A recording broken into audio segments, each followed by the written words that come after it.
सुजित मधुकर पाटील यांच्यावर गंभीर स्वरूपाचे 302, 307 असे एकूण 14 गुन्हे दाखल आहेत. नारपोली पोलीस स्टेशनला 2017 मध्ये मनोज म्हात्रे यांच्या हत्येमध्ये त्यांच्यावर मोक्का अंतर्गत कारवाई झाली.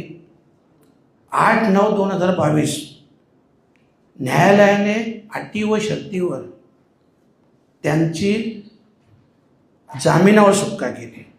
त्यानंतर जामिनावर सुटका केल्यानंतर देखील त्यांनी 4 गुन्हे केले. 4 गुन्हे केले म्हणून त्याच्यानंतर नारपोली पोलीस स्टेशनकडून त्यांच्यावर हद्दपारीची कारवाई झाली. 13 नोव्हेंबर 2024 रोजी त्याला हद्दपार करण्यात आलं. त्याच्यानंतर देखील 2 गंभीर गुन्हे, 307 सारखा देखील गंभीर गुन्हा 43 दिवस अगोदर 8/12/2024 रोजी त्याच्यावर 307चा गुन्हा दाखल झाला आणि तोही याच हद्दीत, म्हणजे त्याच्या घरापासून अवघ्या 3 किलोमीटरच्या अंतरावर. त्याच्यानंतर ज्याच्यावर हल्ला झाला त्या मिलन पाटील